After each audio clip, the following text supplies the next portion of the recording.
Energy startup Base Power is announcing a $1 billion Series C funding round led by venture capital firm Addition.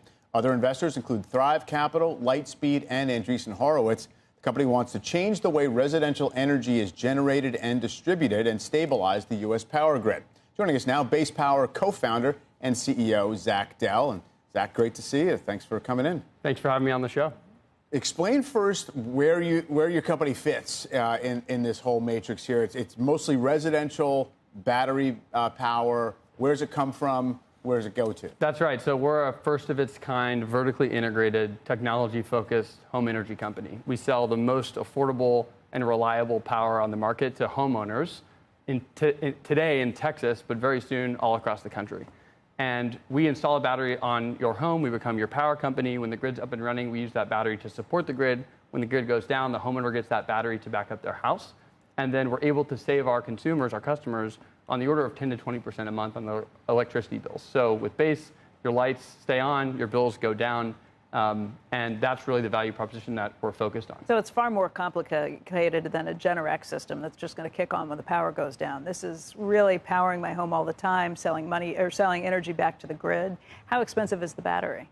It's much more affordable than a generator. So a Generac might cost you on the order of $15,000 to $20,000 to back up your whole home.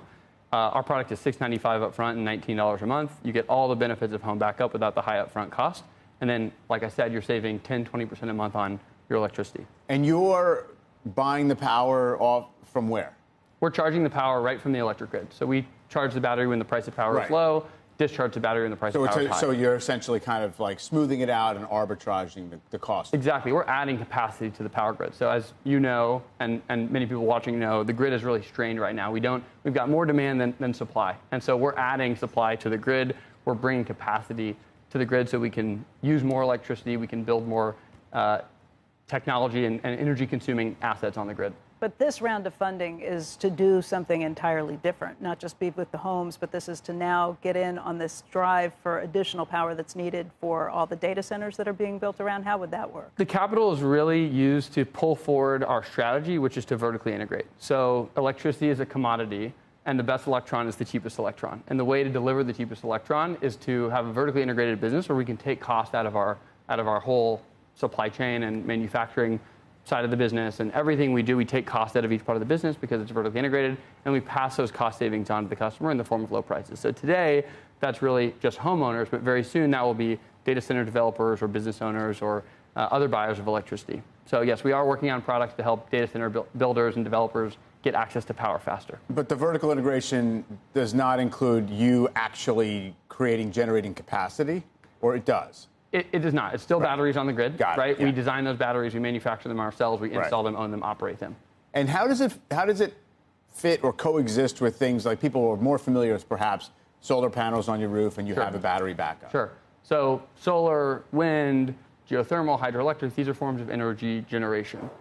Storage is really more akin to poles and wires than it is to generation technology, right? Poles and wires move energy through space, batteries move energy through time. So it's really a transmission distribution technology.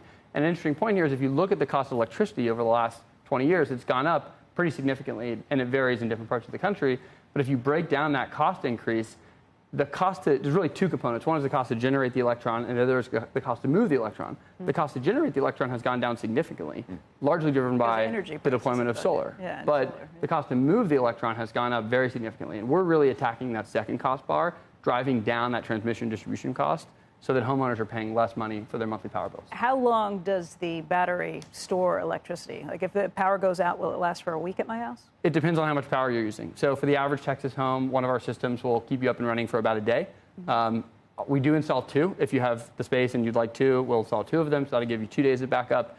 Obviously, if you're on backup, you can lower your power usage. That'll extend your outage duration. And we recently launched a product that is a portable generator integration for our battery. This is a first-of-its-kind product, never been done before in the industry, where you have our battery backing up your whole home. You can buy a portable generator on Amazon for $500. Now, it's not going to back up your whole home because it's very small, but you can use that portable generator to feed your battery, charge your battery, and keep your home up and running.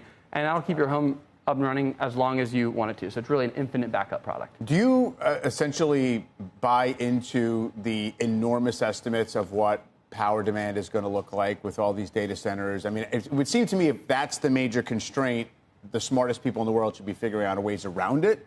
Yeah. But I don't know how that works. I do see a lot of demand coming in the electricity markets, and much of it will be driven by the data center build-out.